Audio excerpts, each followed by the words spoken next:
Looks like the old boomerang has returned to Monday on the hottest show on the streets, number one forum for Bama football news. In my own words, yours truly, Stephen Smith of Touchdown Alabama Magazine, after the Crimson Tide got the win over Vanderbilt in the season opener in the SEC opener, I should say. Now the gauntlet can officially begin, starting with this week going to Fayetteville. Hog Nation taking on Arkansas, but you're rocking and rolling right here with the hottest show on the streets. In my own words, yours truly, Stephen M. Smith. We're bringing the show from the magic city of Birmingham. We're streaming this to you on YouTube. And speaking of the channel, you know what time it is. You hit that subscribe button right now. Smash that subscribe button. Get all of your friends, family members, casual Bama fans, diehard Bama fans, consumers of college football and Bama football to subscribe as well, because if you love the content, guess what? They're going to rock with it as well. Don't forget to leave a like as well. Give us a thumbs up here on the show. Run those likes past the moon here. I'll make this your show, your network, platform, channel, and space to talk Bama. Turn all of those post notifications on. Hit that little bell so that way you can have the best in news, notes, and coverage here on your favorite Bama program. We got a great one tonight. Got an awesome show tonight. No guests, just me, but getting into the takeaways from Alabama's win over Vandy. Saw some really good things. Still some things to get better. Saw some really good things. We're jumping it out. Has Alabama's defense started to hit that standard? Has it started to kind of find that stride a little bit? Has Saban found those hateful competitors? We'll talk about that. And then Jalen Hurts and Tua Tagovailoa, they are torching it in the NFL. We'll get to that as well. We start with my man, Big Bill from New York. Bill, with that $5 donation in the Super Chats. Appreciate the love there from my man, Bill. The daily Super Chat goal is $75. Daily Super Chat goal. Now, Dancing Steve will be back soon, people. I know y'all miss him. Y'all miss the khaki pants on screen there. He'll be back soon, working some things out with him, but he will be back soon. But as always, people, we want to hear from you tonight. Ring the phone lines, 205-448-1358, number to call in to let your voice be heard on the show, 205-448-1358. And one more time, 205-448-1358. Want to hear from you. Well, Eli, we jump into topic number one here of a conversation, that being the takeaways from Bama's win over Vandy. And I mentioned there were some good things. There's some things that still need to be cleaned up. There were some injuries took place that had us kind of concerned. The one major one at this point is senior defensive end Byron Young, who left the field in crutches. Coach Saban said a high ankle sprain, so he's listed as day-to-day. Thankfully, no tendon got hurt, no ligament got hurt, just a high ankle sprain. And I know those are tricky because sometimes you feel like I can move on this thing, and other times you feel like, dear Jesus, I need help. So hopefully Byron Young can get back healthy, because this is a young man that has aspirations to play in the NFL. Of course, Jim Nagy, executive director for the Reese's Senior Bowl, and his staff, they have Byron Young as somebody that can make some serious noise down there in Mobile when that time comes. So that was the only big one. We did see Cameron Latu go back in the game after his injury. Jordan Battle, I think it was a hamstring issue there with him. He continued to play. So the only big one was Byron Young, but like I said, listed as day-to-day. Not anything just crazy serious.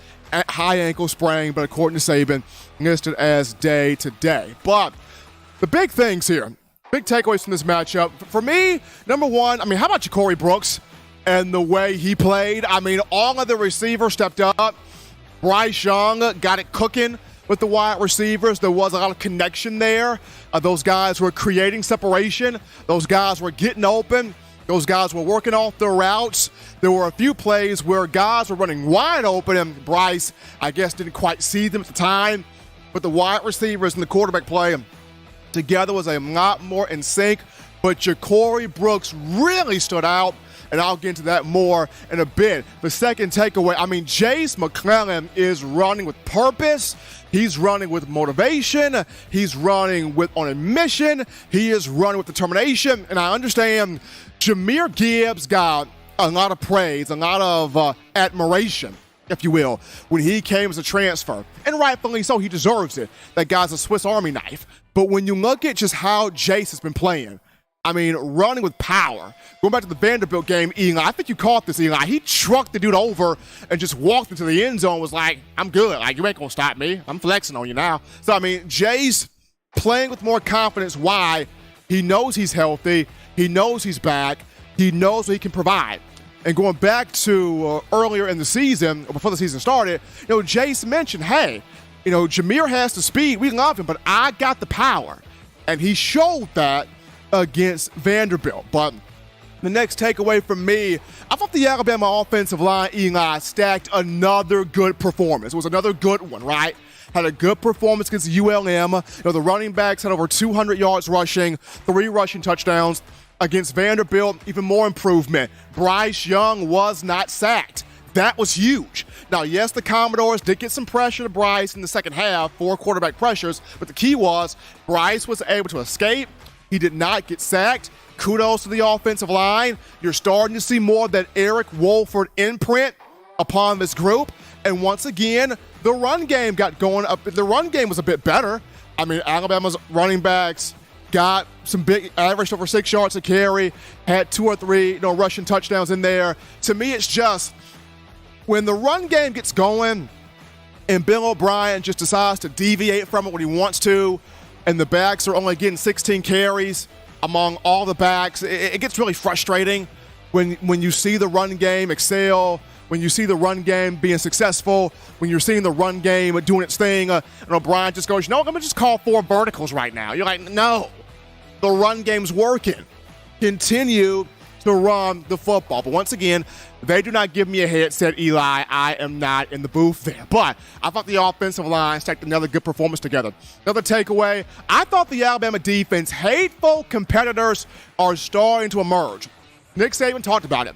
We had those hateful competitors, those guys that just get after you and mean business and can have the whole team rolling with them. We saw that against Vandy. Can they take it on the road against Arkansas this upcoming week? We'll see. But we saw that against Vandy. And then last but not least, special teams, despite a couple of fumbles in the game, 1 lost fumble, still think special teams, big strength there for Alabama. But starting this thing off with Jacory Brooks here, folks, Brooks needs to be he needs to be the primary option at wide receiver. He just needs to be the primary guy. Because people forget that Brooks was injured in spring practice, didn't go all spring.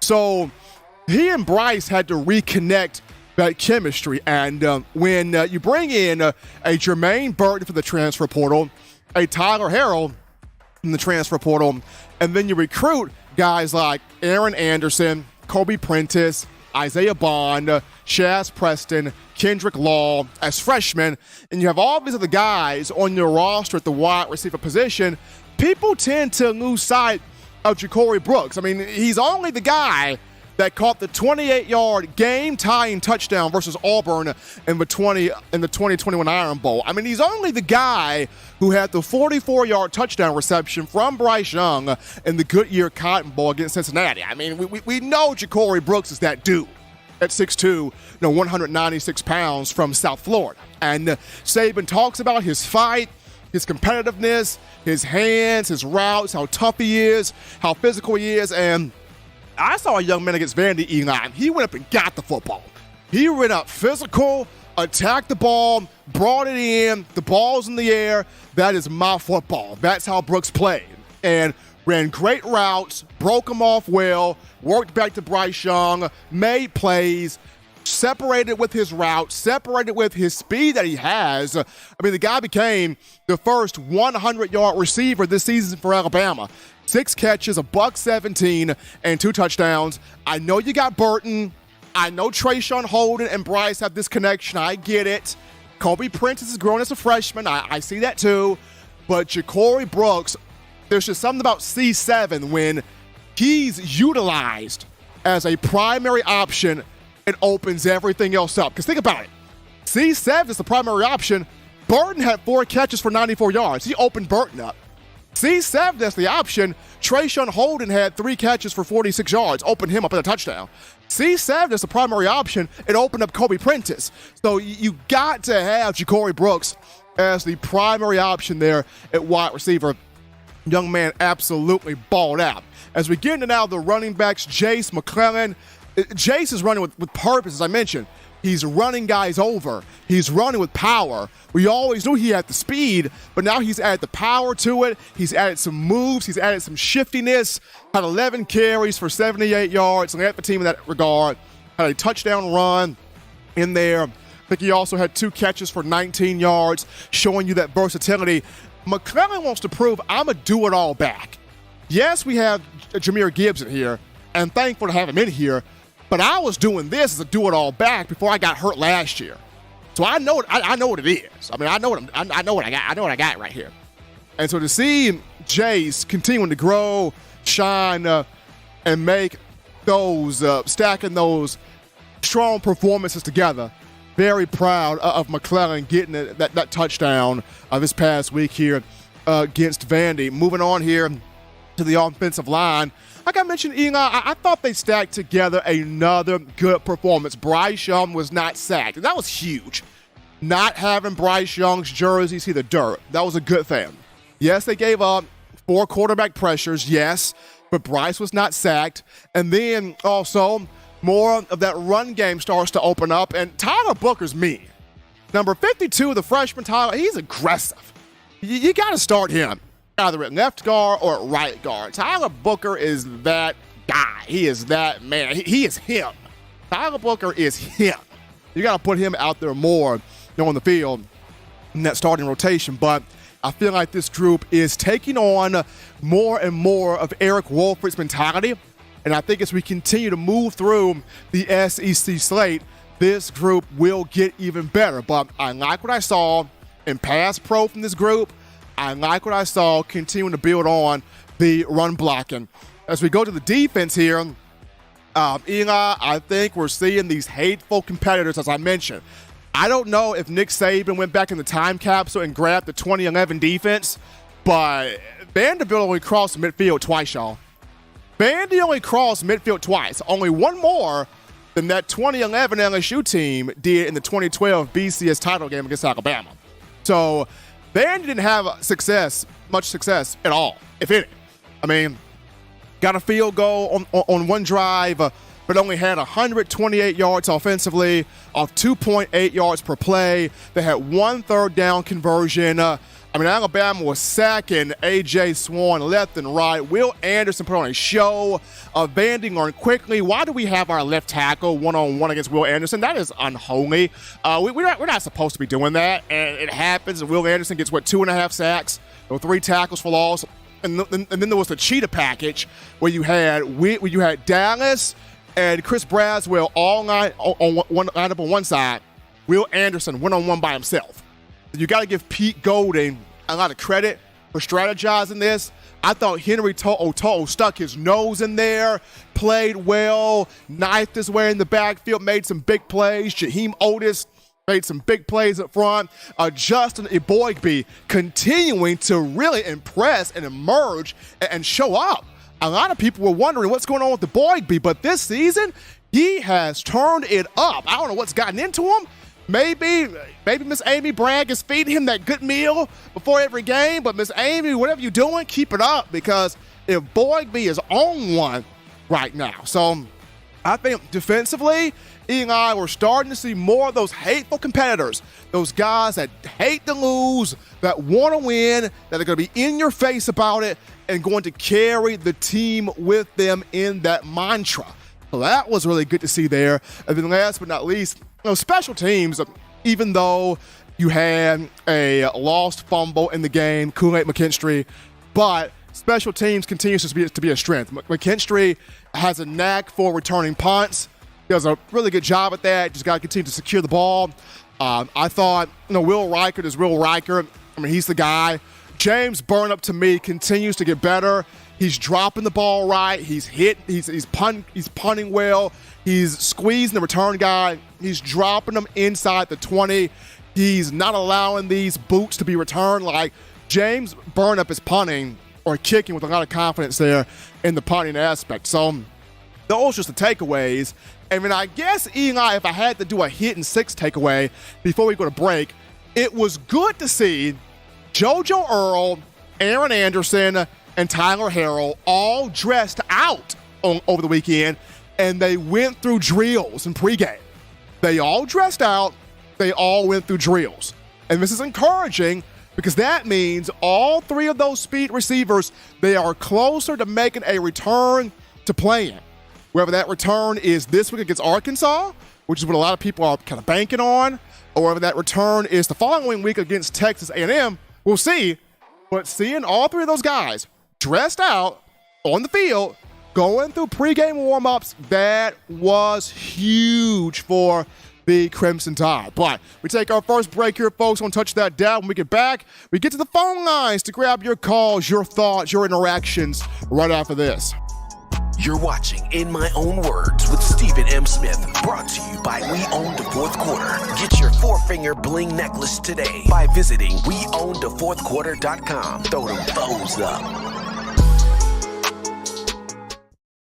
9 players have teamed up and released the Alabama Team Paper, which is a video yearbook they've put out for sale direct to fans. Now, for the first time, small dollar purchases from the fans can support the players as a group as well as a great cause, because $1 of every subscription payment is donated to the Boys and Girls Club of America. Be a 5-star fan base and support your team and a great cause with Team Paper. Check it out at teampaper.com/Alabama.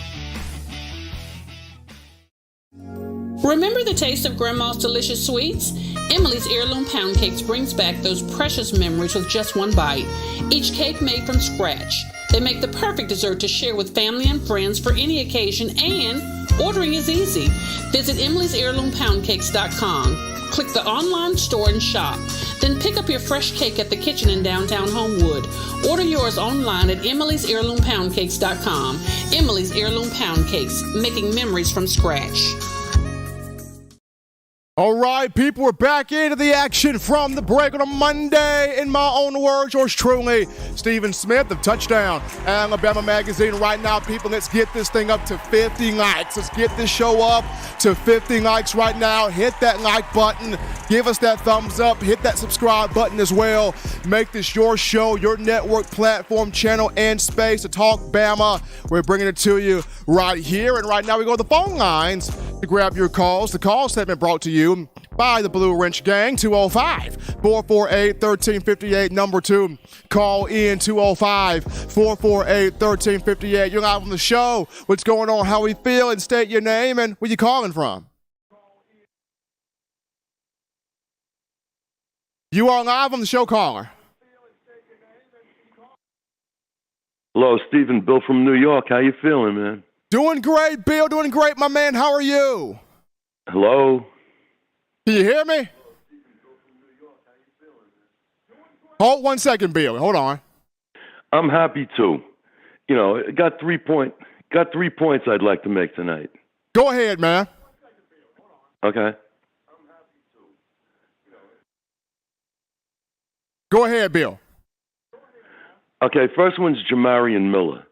You know, I talked about him last week. That kid is great. That kid's got greatness written all over him.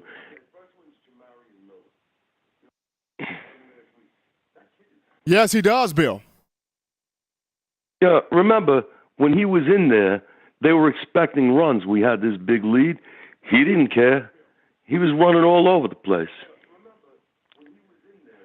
I mean, Justin Smith scouted him out. I mean, the old school throwback running back, but at the same time, not only, Next thing. Go ahead, Bill.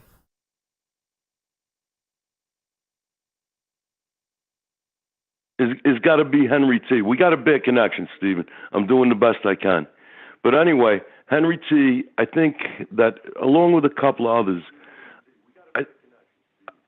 I think I was his biggest defender.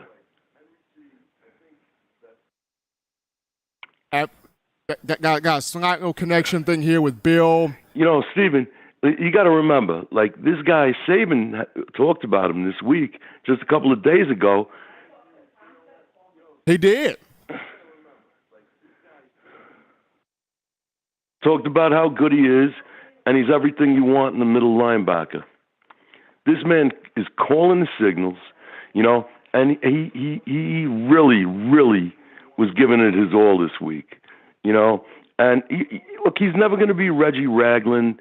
He's never going to be Reuben Foster. But you know what? He covers. He calls the signals. He's a smart guy. I like him. I mean, absolutely. And I felt like he played very well against Vanderbilt. He made some big tackles. My last thing is Arkansas. Yeah.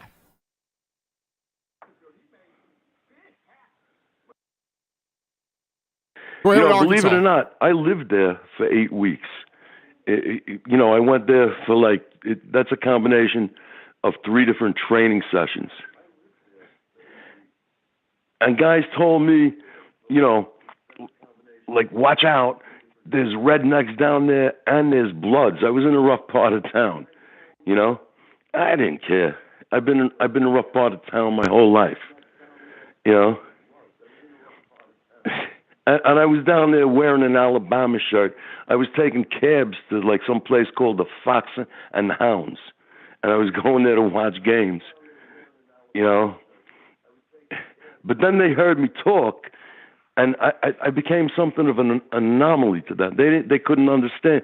But dudes were buying me, people were buying me drinks. You know what I mean? Like I got along fine down there, and for that reason, they're my second favorite team. But I'll tell you, Stephen, we're going to blow them off the field. We're going to knock them into next week. You know what's going to happen? Jacory had his big game, and I love the guy. But what's going to happen now? They're going to say, ooh, we better cover him, and our speed guys are going to run down the field for touchdown, Stephen. We're going to put 50 on him. You know what I'm saying? And when they go back to pass, this big, tough running quarterback they have, good luck against Will Anderson. We're going to knock, are we going to hurt those dudes? But anyway, listen, we got a bad connection. I'll let you go. Thank you. Love the show. And God bless everybody. Roll Tide. Absolutely. Appreciate Bill fighting through the tough connection there. I think Eli's got that situated. He does. Appreciate Bill there for that call there. We take this call. You're live on the show. What's going on? What's happening? State your name and where you calling from. It's your boy T. Rich, you know, out of Lufkin, Texas. How you doing? Roll Tide. Man, I can't complain, man. How are you? Man, I'm good. I got a few points, man. Okay, we seem like we subbing in on the different, you know, offensive guards. We need to keep Booker in and give, you know, Cohen in. I think that's going to be a good push. Dalcourt still looking kind of iffy. So Seth McLaughlin might have to get in and do what he do. Jamarian Miller's just, man, he looking like he probably about the 4th best running back, if not the 3rd, man. He can ball, you know, from right out here in East Texas. Also the D-line is clicking. Like that little cheetah package, that was pretty good, you know, but we still got to step up and get more turnovers. Aborgba is turning up a little bit more, but we still got to continue to develop that depth. And it seems like Lawson is getting a little bit more PT than Moody. I mean, Moody get in, but as soon as he get in, you look up, hey, they got Deontay Lawson in. So that's saying a lot about, you know, how they're trying to maneuver and manipulate offenses by putting in, hey, we got Moody in, let's go ahead and go Lawson, you know, a little bit speedier, downhill thumper also. But yeah, our DBs, we got to develop a little bit more. We really can't say where we are. This test of Arkansas is going to be the big it. I mean, we do have to understand it's still Vanderbilt. We played Vanderbilt. We know what happened when it was Vanderbilt. This is going to be a real test of us taking on Arkansas. We can't go off of, okay, their DBs aren't as good. We know when you playing Alabama, you're going to get the best of the best of the best. For example, Texas played their Super Bowl against us, and what have they done since? Nothing against Texas, just saying. I mean, but hey, now it's going to start coming in. You got Arkansas, then you got Texas, or Tennessee after that, I won't say. But hey, this is going to be it. We got to do more to step in the whole field at home. We ain't asking him to be Ruben or anything. You can't nobody replace a Rube, but still, hey, get in there a little bit more. Also, man, we need more motivational speakers. probably that defense from 2015, 2016, because that was the most clutch, dominant defense I had seen. I hadn't seen a defense of Alabama's like that since. I mean, we've had a few spot guys here and there, Slipper Bandit, the other guy that just went to the Patriots. We had some good players, but it still ain't that 2015, 2016. We know it's a new era, more spread the ball out, play action, dump down the field, but still, hey, it's Bama. We got the key players. And also, if Bill O'Brien leaves, man, who do we have? We need somebody young and fiery that's going to represent, those players, those young guys that are so adamant about getting out there and playing ball. We got to play with our heads on fire. Looking for them boys to shine this weekend. Roll Tide roll. Absolutely. Appreciate that call right there. But the main thing is going to be Alabama, after this win over Vanderbilt, can it take this performance on the road? That's the big question. Can it take this performance on the road in a hostile crowd in Fayetteville, take their credit out of the game, and win, showing that type of dominance? But we grab this call. You're live on the show. What's happening? How we feeling? State your name and where you calling from. Steven, how did you enjoy that Saturday night 50-degree weather down at Bryant? Did you enjoy that? Did you have your long-handle underwear on, or did you just have a jacket on? I mean, Waylon, I enjoyed it. I mean, you had the LED lighting feature going. It was crazy. It almost blinded me inside the press area. It was fantastic seeing, all the receivers get involved. Great job by the defense. It very good win. Good win.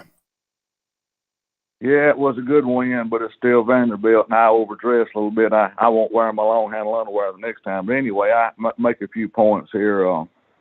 Arkansas has always had a good football team, especially back when Houston Nutt was there. His strength was the defense, and the strength of his defense was the secondary. And, I mean, they could stop the speed. They could stop everything. But, Alabama had some slobber knockers back when Houston Nutt was coach at Arkansas. But now Arkansas's weakness is their secondary. You saw what Texas A&M done over the top. KJ Jefferson dumped some stuff over the top on them. And, the bottom line is their defense ranks 131st in the country. And there's 131 teams. So how does that tell you how damn bad they are? But anyway, I think it'll be a little fight there for a while. But I don't think Sam Pittman's got a big enough liquor bottle to drown his sorrows after Saturday night after we get done eating all that hog down there. But I tell you what, the Blue Ridge gang, y'all looking good. Y'all be safe. Let's get out of here. Y'all make this the hottest show on the street, hottest show in the country. You and Eli doing a great job.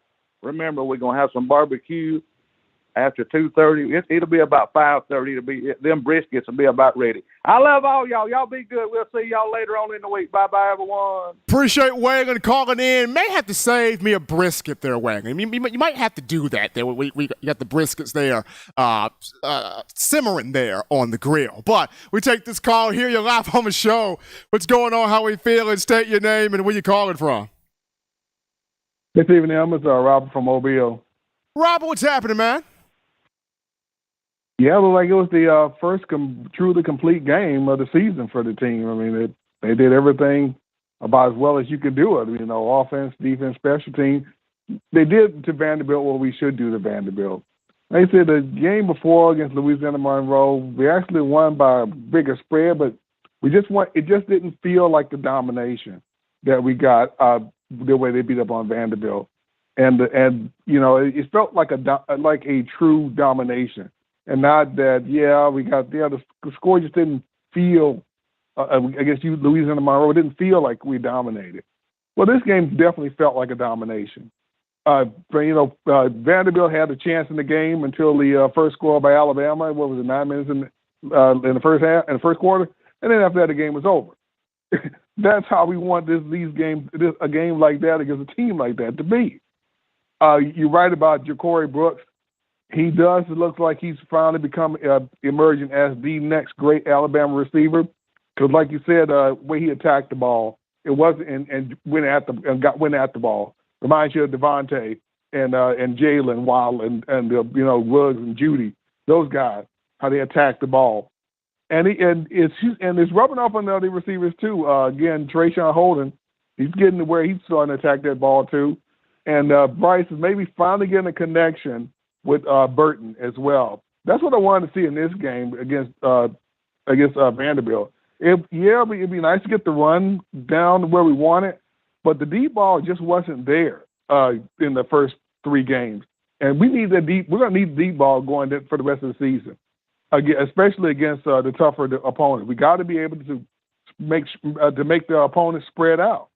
Play back, play off, so we can get more space for Jahmyr Gibbs and the running back. And if they take this act on the road, which a lot of you call it, you've said, that's the next step. Take it on the road.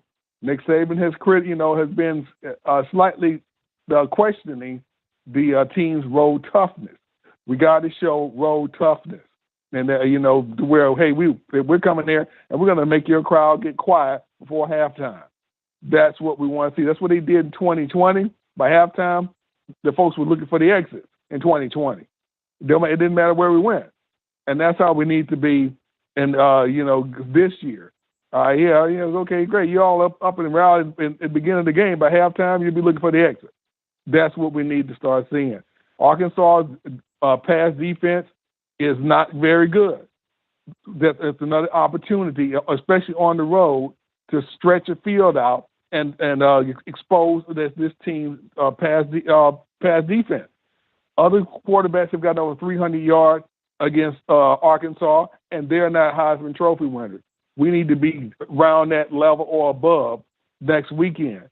But Toto had an outstanding game. It was one of the best games I've seen him play in Alabama uniform. He was out there. He was everywhere. He was hitting, and he was thumping, not just hitting, thumping. And then players are going backwards, and they're feeling it. That's what we need to see more of. Of course, Mr. Anderson is Mr. Anderson. He just say Mr. Anderson. That's all we need to say about him. He's probably the best player in college football. But it's an opportunity for Bryce to get those Heisman numbers up, get those style points up. Because again, style points in college football do matter. It's not just winning the game in college football. It's how you win. We beat Texas and we dropped the spot. So there you go. However, Georgia struggles with a Kent State team, and they don't drop. So what's that? But oh well, it is what it is. Let them carry the burden, number 1 team for a while. But overall, a great team, great game, great victory. The team looked good, and they looked how you should look when you're playing a team like Vanderbilt. A lot of teams in college football, the top 10, either lost or struggled. So hey, these things are evening out. All these people kept saying we don't need a 12-team playoff. It'd just be a bunch of blowouts, and the other team was just participation. Hey, look at what these teams are doing this year. 12-team playoff. You think a bunch of those teams are going to get blown out this year? I don't think so. So it'll be a lot better competition when we do get that playoff. All right, man. It's great talking with you. Appreciate Robert from Mobile calling in. I had a thought because Robert made a good point. You want to be able to throw the deep ball moving forward in the season. You want to have that in your arsenal. You do. Especially when you take on A&M, Tennessee, Ole Miss, Mississippi State, Texas A&M. You want to have that deep ball. But I go back to the Arkansas game. Devon Achane, A&M's running back, ran all over the Hogs. I mean, Devon Achane had a huge game. So I'm thinking, if Bill O'Brien decides to feed Jahmyr Gibbs more than what he's doing, or feed Jace McClellan more, one of those two could really go off also.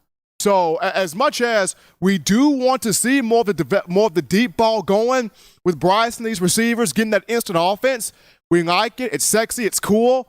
At the same time, after watching Achane rip off a performance he had for A&M against Arkansas, I mean, I could see Gibbs or McClellan doing the exact same thing. But we take this call here. You're live on the show. What's happening? State your name. Where you calling from?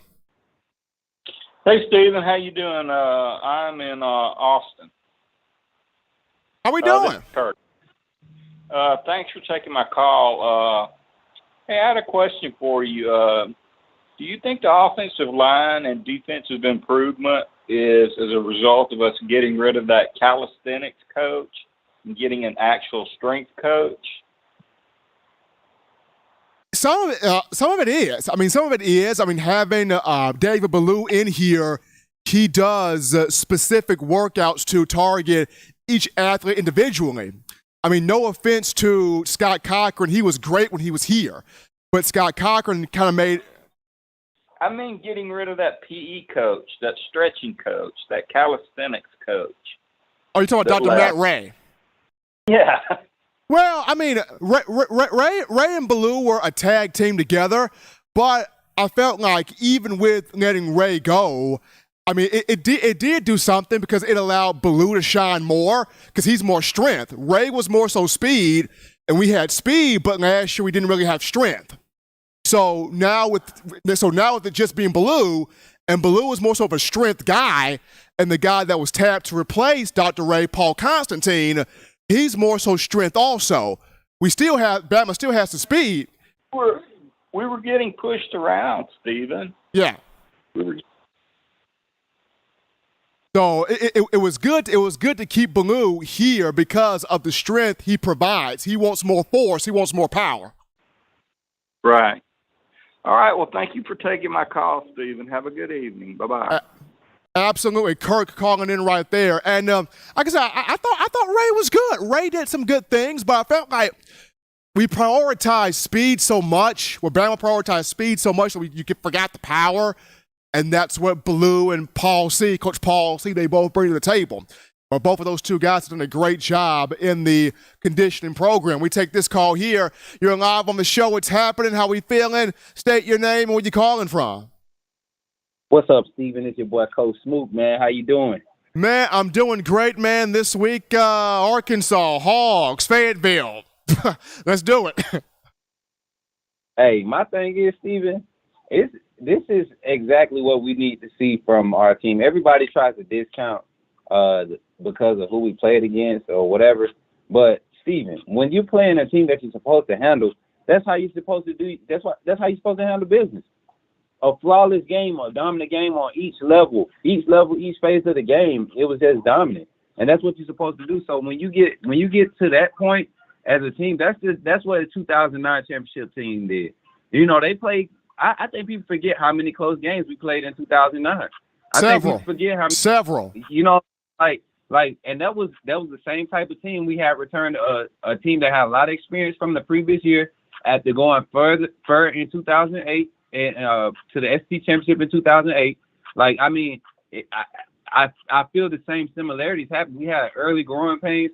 I feel like Arkansas is going to test us early, and people are going to be tripping again, crying about, you know, this person ain't do this or this DB getting beat. But I've seen a different level of execution yesterday during the Vanderbilt game. Saturday during the Vanderbilt game. And Stephen, when I say even like I gotta give Toa his props. Y'all know I'm a big Toa critic. I gotta give Toa his props. The guy played relentless, like he had, you know, a sense of urgency and wanted to be aggressive. You know, it was a few tackles where I felt like he could have brought a little bit more pop, but he made secure tackles, and that's all you can ask for at that middle linebacker spot when you're talking about somebody that brings that much knowledge and that well of a play caller or a communicator leader in that group. So, but I want everybody to recognize the main difference was the lineman up front that was in front of him. Jaheim Otis started the game last game. DJ Dell played spot. You know, Destiny Boysby, Tim Smith, Byron Young, those guys went crazy. Like, those guys were firing off the ball. And I don't know if it's necessarily because it was Vanderbilt or the level of skill, but just the execution, man, because we seen them make mistakes against Utah State. We saw them make mistakes against UL Monroe. We saw those small mistakes. We saw those guys getting gassed, but we really held this offense. We held their offense to less than 150, or was it 163 total yards or some crazy stuff like that? Like 128 total yards, 128. Man, that is crazy, Stephen. And people keep complaining about not getting turnovers. You guys got to understand. I will take giving up close to 0 points a game, every game of this season, and forcing turnovers and interceptions any day. that means we're getting our offense more possessions. That means we're holding the deep. We're allowing our offense to maintain possession of the ball. We're giving them the opportunities to maintain the ball by keeping the other team off the scoreboard. I mean, and in those results, yeah, we might have some long drives, but those long drives also help the offense re-prepare to get back on the field too. If you're not giving us scores, that's just a plus, you know. So it's all about playing your numbers and playing the analytics and just executing at the end of the day. And shouts out to Jacory Brooks. Stephen, man, you were big on this guy last year, even before the Auburn game. And I said it earlier this year. I said the moment he gets his opportunity, he's going to solidify his role as he needs to be a primary option. And I think Elijah and Robert from Mobile said the same thing. Like, those guys are attacking the ball now. You know, Jermaine Burton, I'm still not sold on him yet. He played a lot better. You could see the continuity start to show up there between him and Bryce. But I want to see that guy be a little bit more physical on the run blocking. I want to see him, you know, just not just throw a shoulder. I want him to be the small guy that's going to stick his head in there, you know, like Waddle and Devontae Smith and Ruggs and Judy and even Calvin Ridley. I mean, guys forget that's what Calvin Ridley was known for. You know, he was a sneaky good blocker. You know, Amari Cooper was a great run blocker. So I want to see that from that aspect. And Amari Neblack is about to turn up. I see this guy. I see looks where he's going to expose Georgia. He's going to expose a lot of Georgia-like defenses because people are not going to expect him. But that guy is a beast. He's a mismatch problem. And, man, we just got a chance to do something great. So I appreciate you for taking my call, Steven, and shout out to everybody in the chat. Roll Tide, Blue Ridge Gang, we out here, man. Shout out TDA, much love, y'all. Appreciate my man Coach Smoot calling in. And the crazy thing is, Eli, I feel like Bama's still just at the tip of the iceberg. Because you think about it, we still haven't seen Cameron Latu go off yet. We still haven't seen Amari Neblack go off yet. And like I mentioned, once Bama gets the likes of Aaron Anderson and Tyler Harrell and JoJo Earl back on the field, I mean, oh my word. Like, Bama's still at the tip of the iceberg here when you talk about this offense. So once you get guys back that were banged up, hurt, etc., and they're back on the field doing their thing, it's going to be virtually impossible to stop this offense right here. But got to go to a Will Anderson topic right here, and still Will, Mr. Anderson, the Terminator, the man of many nicknames here. Will Anderson earned the SEC Co-Defensive Player of the Week honors from the conference on today. Anderson, five tackles against Vanderbilt, 3 of those tackles for loss, 2.5 sacks. He is now just behind Derek Thomas alone, career sacks, with 29. Derek Thomas, 52. Will Anderson, 29. He may not be Derek Thomas, but boy, I mentioned when Will Anderson came here in 2020, I said this at the jump, he could be the closest thing to Thomas that we've seen in quite some time. And statistically, he's the closest. When you look at number 2, right behind Derek Thomas, career sacks, still Will Anderson. Kudos to Will getting the SEC Co-Defensive Player of the Week. Hold your if you're in the queue right now, hold your calls for the next 10 minutes, or you could call back in the next 10 minutes when we get back from the break. We get into these hateful competitors rising for this Alabama defense. Pete Golding starting to find some stuff to work. We'll talk about it after this.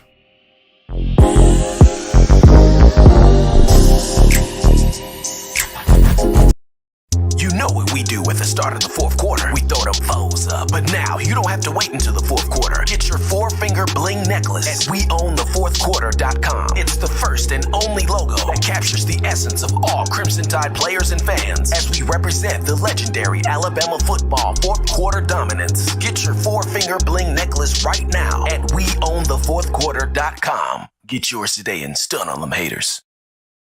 Touchdown Alabama Magazine is Alabama football's premier publication. A subscription to Touchdown Alabama Magazine is the perfect gift for any Alabama fan. For exclusive news and information, recruiting updates, a free annual print magazine, and more, go to touchdownalabama.com and click join. Only $7.95 per month, or pay $74.95 for a full year subscription. That's a yearly saving of $20. Go to touchdownalabama.com today and roll Tide. What's happening, people? We're back into the action from the break. Hottest show on the streets, dropping that Alabama football flavor in your ear. In my own words, yours truly, Stephen Smith of TDA, got the man Eli Walker in the production studio doing his thing. And we want you guys hitting that like button. Let's get this thing up to 100 likes, near 200 people in the chat. We're on 73 likes, but I know you guys can do this. Let's get this puppy up to 100 likes. Make this your show, your network platform, channel, and space to talk Tide football. But now, Eli, we look at this, and I think Saban is starting to get what he's been asking for. And a lot of times when Saban asks for something, he tends to get it one way or another. And so what he wants is, hey, can we get more hateful competitors on defense?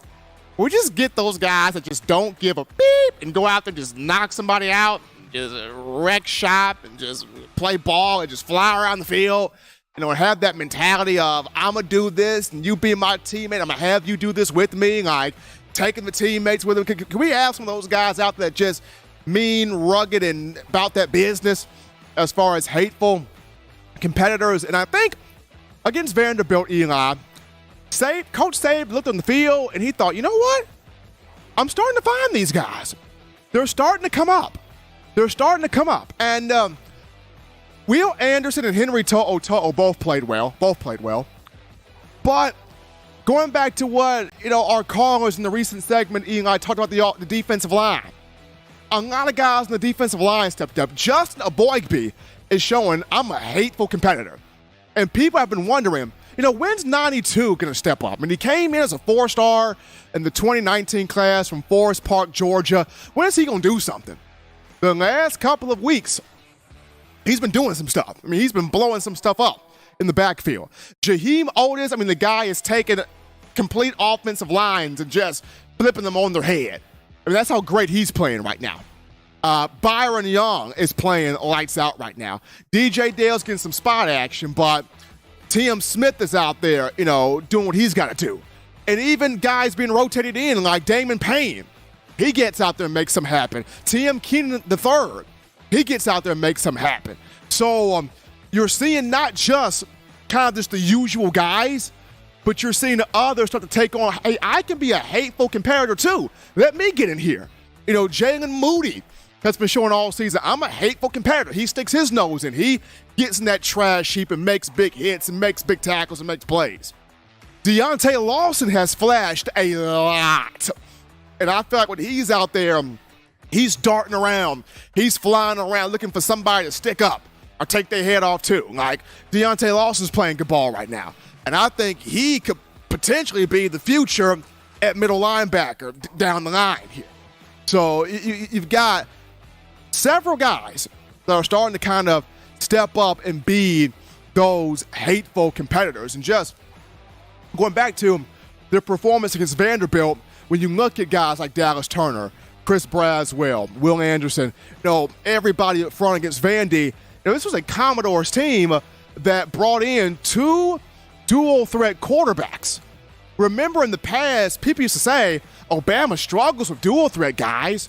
Dual-threat guys is Bama's kryptonite. Bama can't do well defensively against dual-threat guys. And A.J. Swan couldn't do a thing. A.J. Swan is out there crying for help. The guy, Bama had 6 sacks in that game? 6 sacks, 8 tackles for loss, 5 quarterback hurries. Poor A.J. Swan. He couldn't catch a break. Brother couldn't catch a break. And people talk about Georgia's defense, and for good reason, and for obvious reasons. Kirby Smart's doing his thing. I'm not going to slight him. Absolutely not.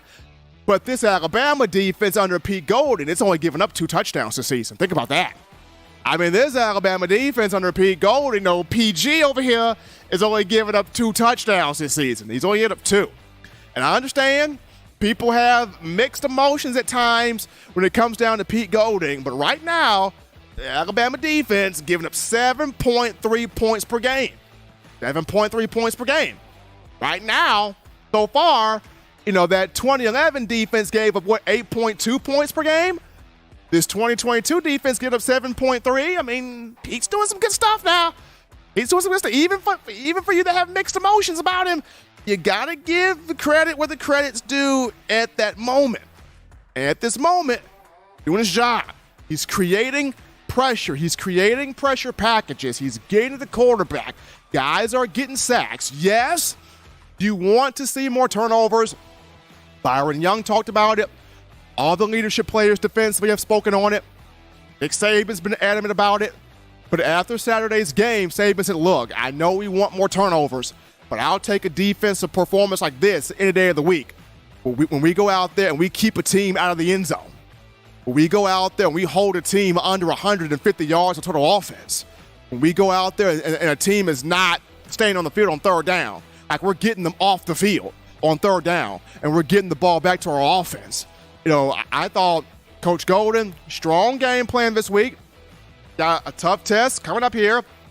Arkansas and KJ Jefferson on the road. Gonna be able to do that, but I thought this game defensively, you are starting to see some of those hateful competitors, the guys Nick Saban talks about, they're starting to rise and say, Coach, I want the challenge. And they're going out there playing like they want the challenge of those Bama defenses in the early part of the Saban era. But we'll take another break here, folks, on Touch That Dial. Upon our return, we get back to you guys, the phone lines. We grab your calls, your thoughts, your chats, your conversations after this. Don't touch that dial. Call in right now as we're taking your calls up next on In My Own Words with Stephen M. Smith. Brought to you by We Own the Fourth Quarter. Visit WeOwnTheFourthQuarter.com now to get your 4-finger bling necklace.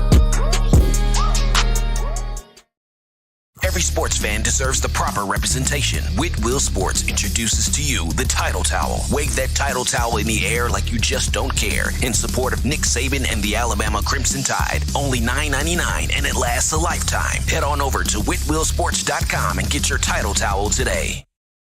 Touchdown Alabama Magazine is Alabama football's premier publication. A subscription to Touchdown Alabama Magazine is the perfect gift for any Alabama fan. For exclusive news and information, recruiting updates, a free annual print magazine, and more, go to touchdownalabama.com and click join. Only $7.95 per month, or pay $74.95 for a full year subscription. That's a yearly saving of $20. Go to touchdownalabama.com today and roll Tide. All right, baby, we're back in here, rocking and rolling, hottest show on the streets, talking Bama football in my own words. Yours truly, Stephen Smith of TDA. Always, let's get this thing up to 100 likes on the show. Hit that like button, give us that thumbs up, get us up here to 100 likes right now, making this your show, your network platform, channel, and space to talk Bama. Also, Daily Super Chat Go, $75. Daily Super Chat Go. Appreciate the support from you, the Bama faithful. We get your phone calls right now. That's the call segment brought to you by the Blue Wrench Gang, 205-448-1358. We grab this call. You're live on the show. What's happening? How we feeling? State your name and where you calling from. Hey, Stephen. This is Michael from South Carolina. How you doing? Doing great, man. Getting ready for Arkansas this weekend, but doing great. Good. Well, before I start, I just want to say my birthday went really well this week. Congratulations, man. But, what I want to talk about is, I can't wait for this. This is the game that it's kind of been on my mind for the longest, this Arkansas game. Because I think, I think it's like a month ago when I was on the call, I was saying that this is the game that I really would look out for on the schedule because everybody was talking about the Texas A&M game. How about that game could be a significant key game, but I really believe that it was the Arkansas game. And even though they did lose to A&M last week, I mean, you still can't deny that their offense is just, from what I've been seeing with KJ Jefferson and, no one seems to be able to find an answer to stop Raheem Sanders. I mean, that's just been the problem. No one's been able to stop Raheem Sanders. They got receivers. They got so many receivers in Jadon Hasselwood, Keyshawn Jackson, Trey Knox, Warren Thompson from Florida State. They got so many weapons there, and this is a game that I'm really, really nervous about. Now, I know for a fact that Alabama will go into that game and have Bryce and Will Anderson will take care of business. But it's a game that I'm just like, okay, we're going into enemy territory. How do we calm down and not let the crowd know it affect us? How do we, get past that and play Alabama football? Any reaction to that, Stephen? I think what I would do in that situation, Michael, is if Alabama was to win the toss against Arkansas, I know it goes against all conventional means, but I would actually go on defense first. I know people say we'll go offense first to score with Bryce Young. The reason why I would go on defense first is Arkansas's crowd is not going to yell when they have the ball. So if you go on defense first, you actually give yourself a chance to get after KJ Jefferson, frustrate him some. When you're able to get pressure to him, but also disguise your coverage where he can't really detect, what coverage you're in, that bothers him. Versus if you don't get pressure to him, and if he's able to read exactly what you're doing, then he can either pick you apart with his arm or he can run wild on you with his leg. So if I was at Alabama in this situation, if I was to win the coin toss, I would defer my options in the second half. I would go on defense because that quiets the crowd, because the crowd's not going to go crazy when Arkansas's offense is on the field. And then I would just have my defense affect KJ Jefferson while disguising that coverage. Make him read stuff.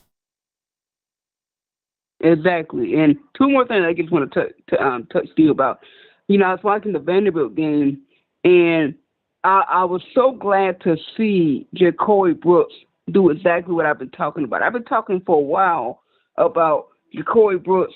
He, if you're not going to start him, at least put him somewhere in the slot or somewhere, because he can still be effective.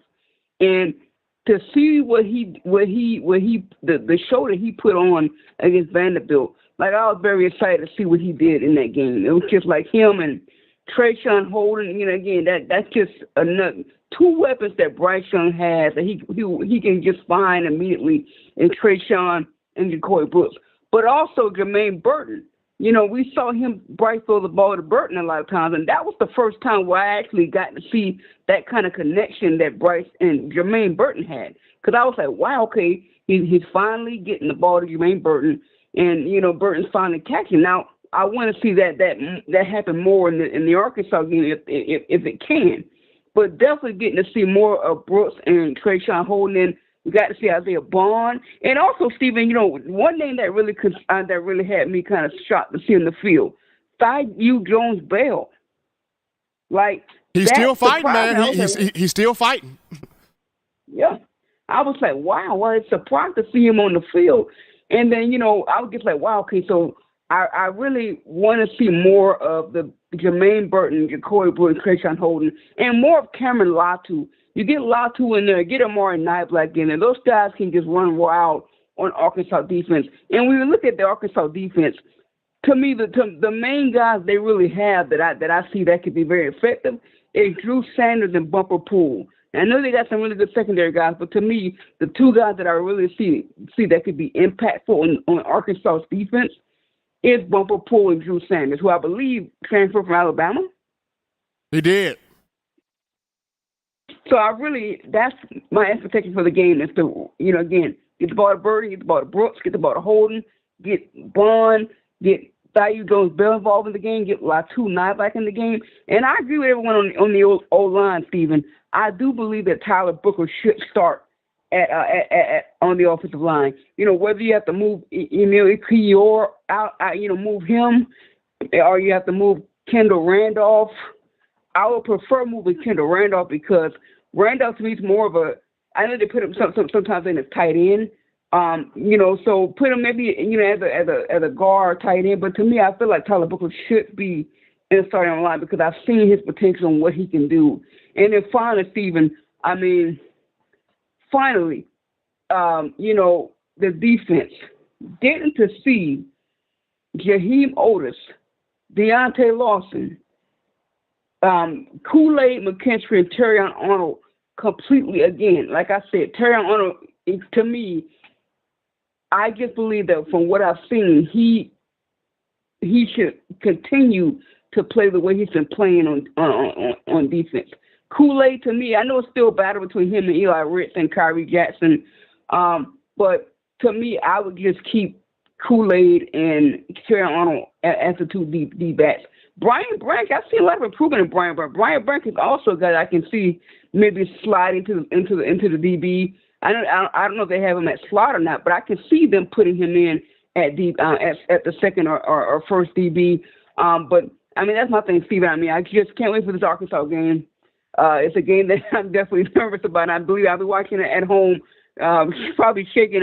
Just hoping that Bama gets through this game. I just can't wait. But what else you have to say, Steven?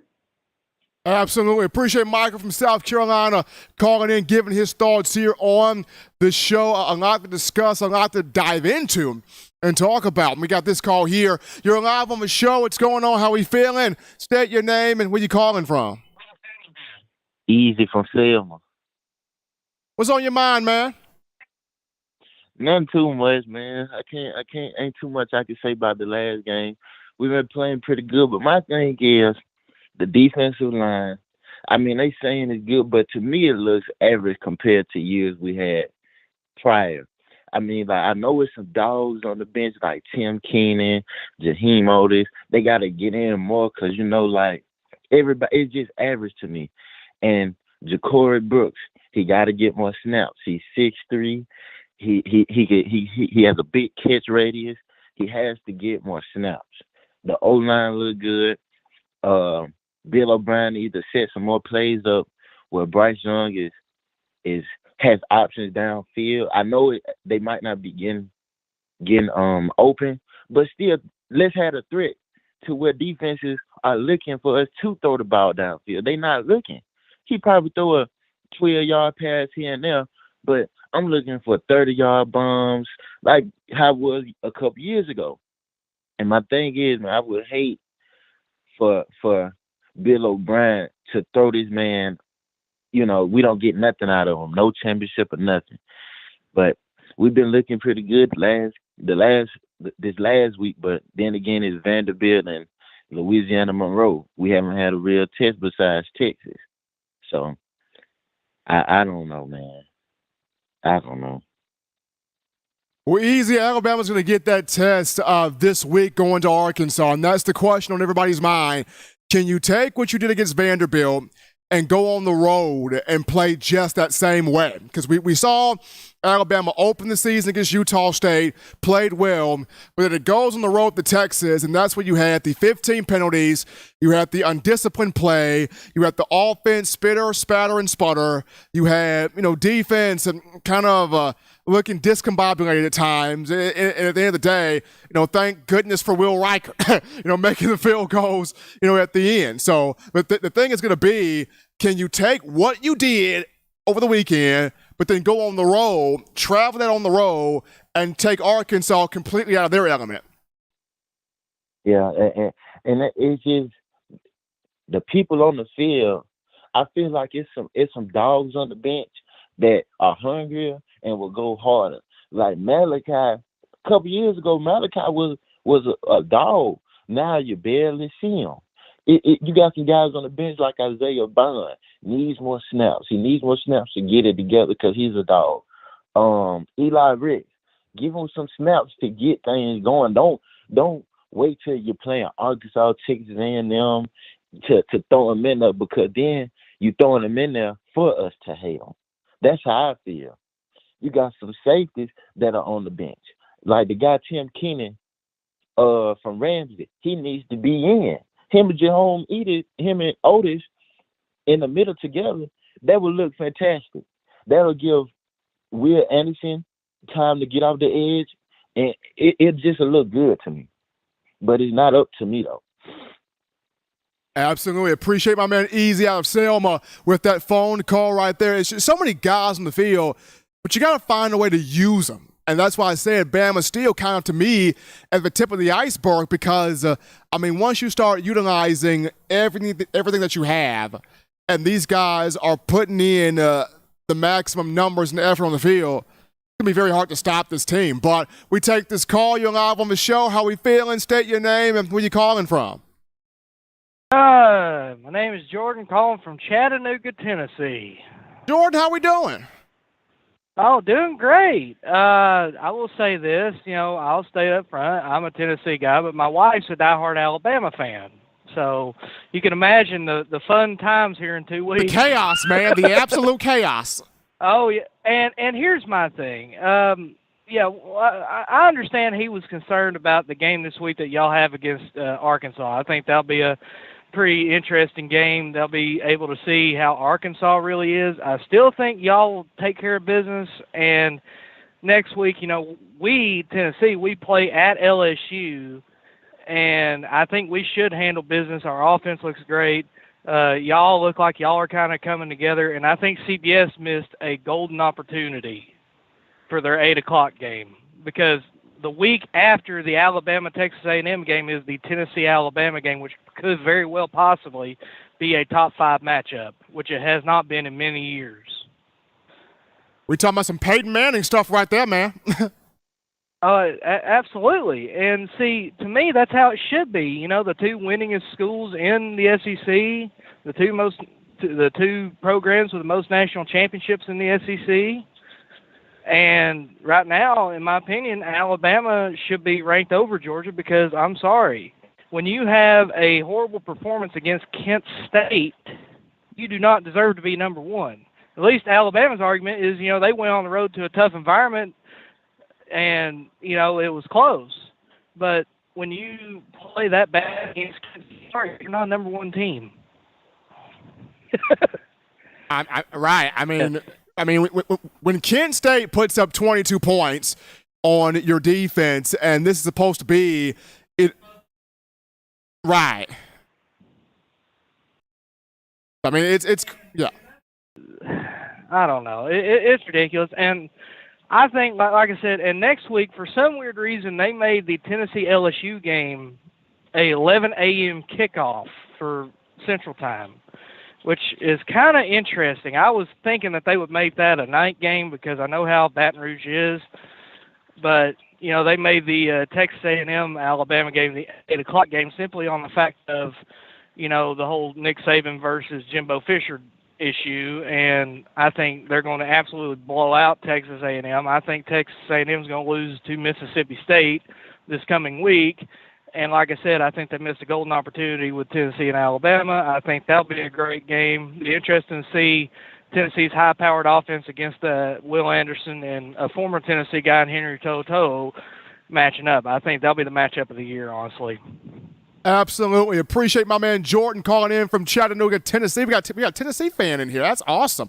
We're going to take this call here. You're live on the show. What's happening? How we feeling? State your name and where you calling from. This is Rambo from Atlanta. How you doing today, Steve?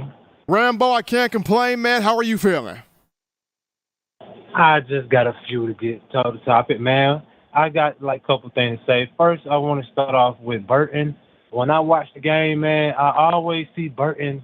When he take 1 or 2 steps, you see him running his routes, but he's looking back at Bryce Young while he's trying to run his route. I always thought you're supposed to keep your head forward and run that route to your hardest ability, not run like you playing cornerback.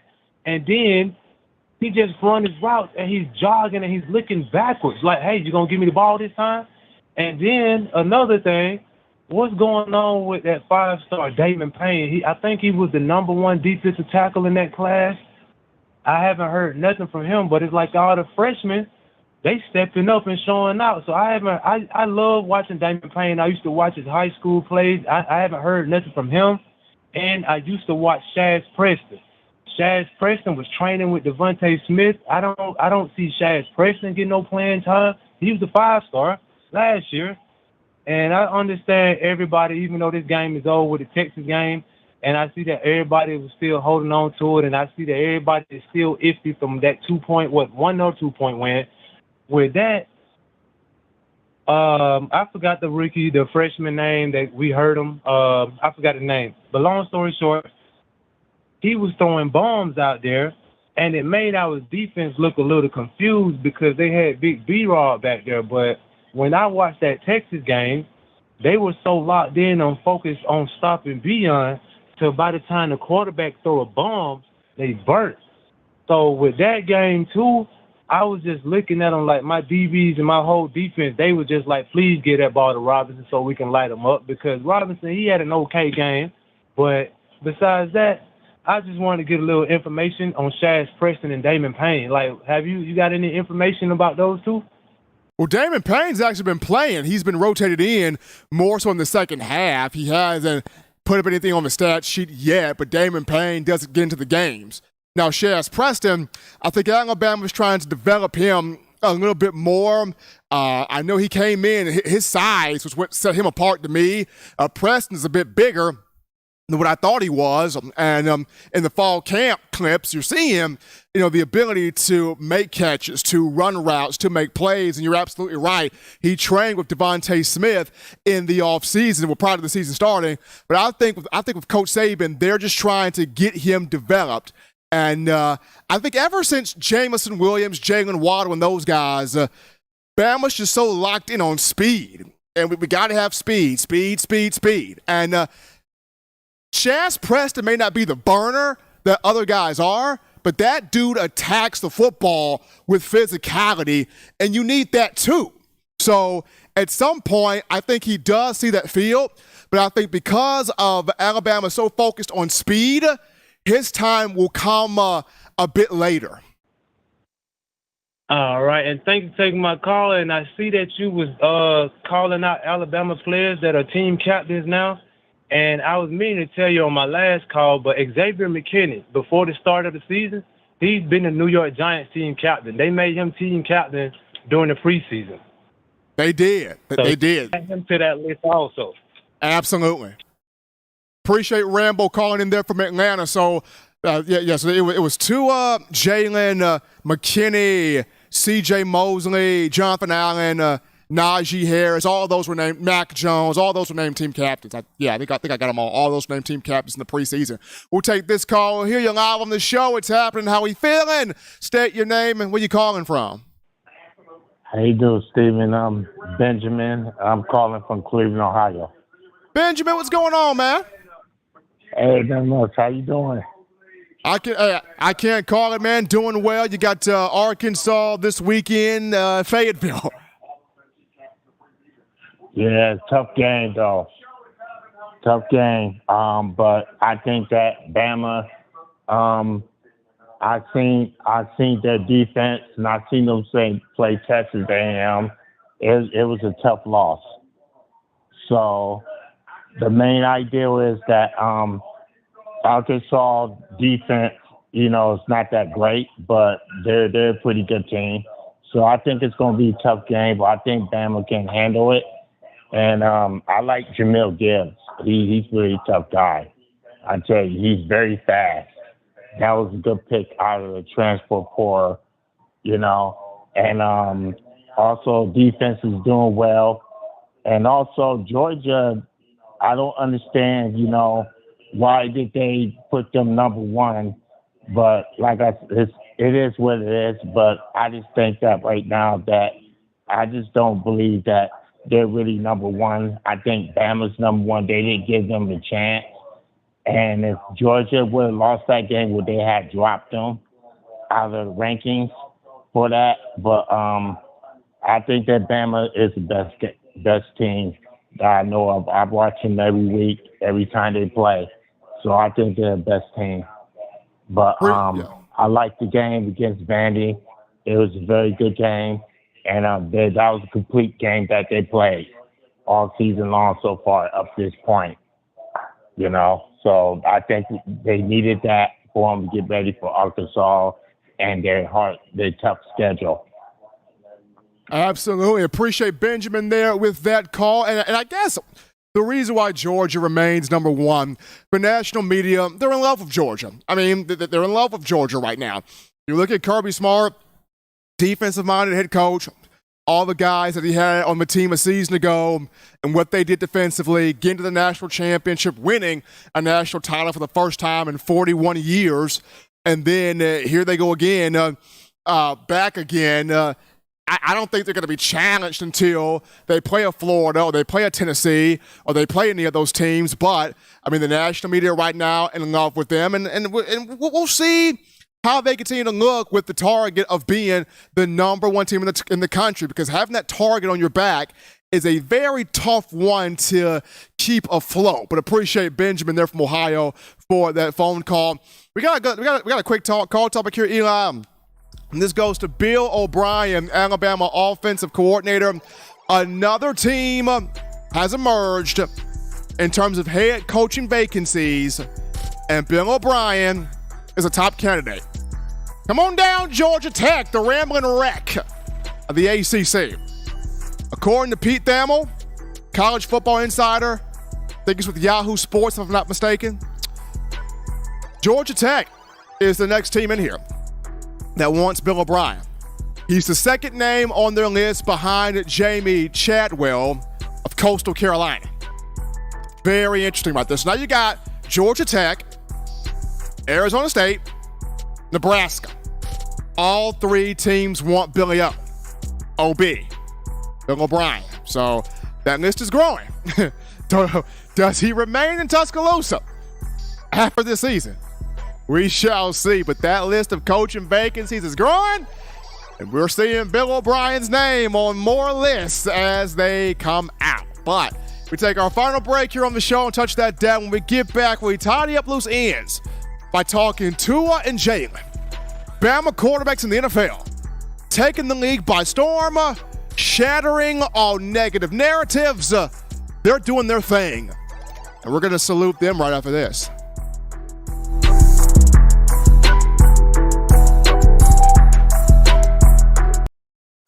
If you're an avid Alabama Crimson Tide fan and you love to flaunt it, then show your Alabama Crimson Tide support by grabbing the All Bama sneakers. They feature bold Crimson Tide graphics, so no one will be able to question where your allegiance lies. When you add these sweet sneakers to your Alabama Crimson Tide collection, go to stsfootwear.com and use the code TDAlabama for $15 off your purchase. That's code TDAlabama for $15 off your purchase. Go to stsfootwear.com and get your All Bama sneakers today.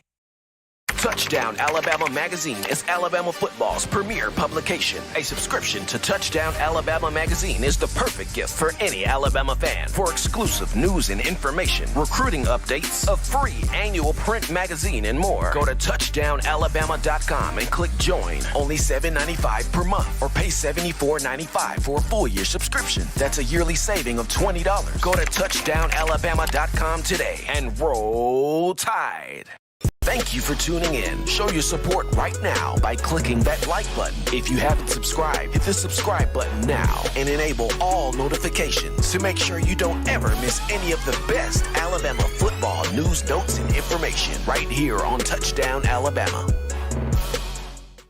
All right, we done popped back in here to the action from the break. In my own words, yours truly, Stephen Smith of Touchdown Alabama Magazine. Got the man Eli Walker in the production studio. Super Chat's a little bit low tonight, but continue showing us that love, showing us that appreciation, making this your show, your network, platform, channel, space to talk Bama. You feeling this content? Let us know you are feeling the content we are providing right here. Also, we got to give a shout out to NFC Boys, though.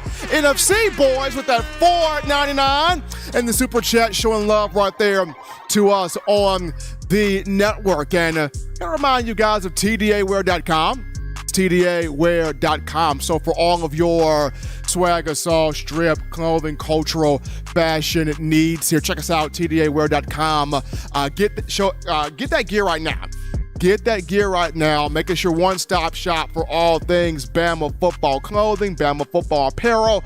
Support your team, cheer your team, rep your brand. Check us out, tdawear.com. Link right in the description.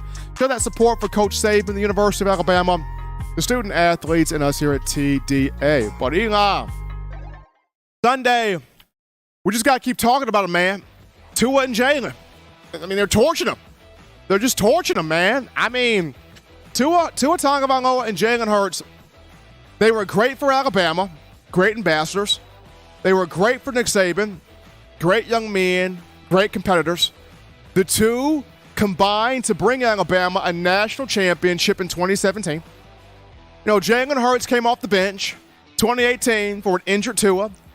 Brought Alabama back from behind to beat Georgia 35-28 in the SEC title game.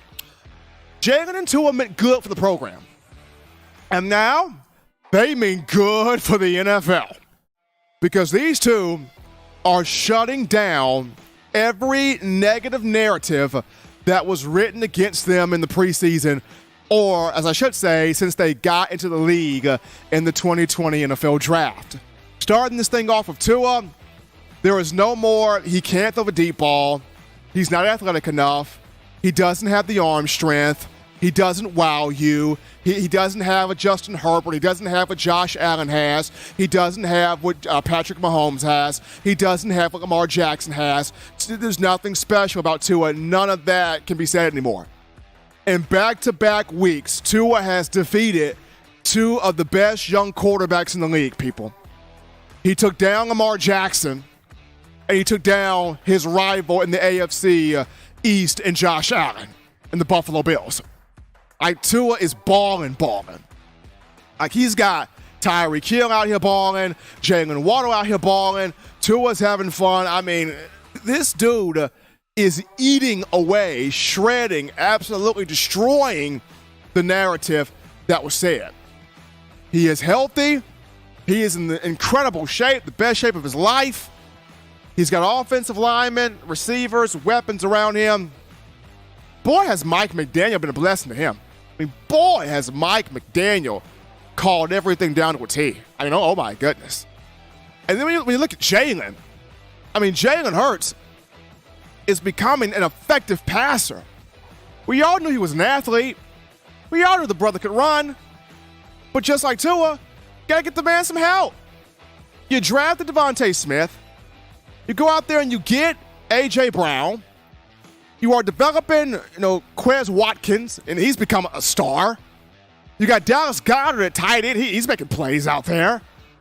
And now when you get Jalen some help, get him an offensive line, Nick Sirianni's like, we got us a quarterback here. Balling. Jalen and Tua have their teams first place in their divisions. Jalen and Tua have their teams the only two at 3-0. Dolphins 3-0, Eagles 3-0. Jalen and Tua getting that work done, putting it in the bag. And not just that, both of these two are in the top 10 in the NFL right now when it comes to passing yards, completion percentage, passer rating. I think QBR is in there too. I'm going to fact check that, but I know for a fact, I know this. Passing yards, completion percentage, passer rating, both guys are in the top 10 of the league. That is remarkable. That speaks to the work they've put in. That speaks to the effort, that the grind they're on. They have the NFL on notice. Tua and Jalen, they have the complete attention of the National Football League. And everybody that doubted, they're like, wait a minute, whoa. They're now backtracking their statements. They're now walking back their statements. Just like that guy going back to pick up the money off the floor. They're walking it back. Walking it back. So, big upset to Tua and Jalen getting it done there in the NFL. Mac Jones had a ankle injury. In his previous game, he hobbled off the field, hobbled into the locker room. Thankfully, the x-rays came back negative, an ankle sprain, so Mac 10 lists day-to-day. Hopefully, he can get back out there really soon because, even Mac's doing some awesome stuff out there too. Doing some awesome stuff out there. But Bama in the NFL in terms of quarterbacks, guys, putting that work in. But as always, Bama Nation, you want the best news, notes, information, coverage material on your favorite program, that being the Crimson Tide. You can get this by accessing the Touchdown Alabama Magazine app, and you download the app from the iPhone App Store if you're rocking Team Apple, Google Play Store if you got the Android phone.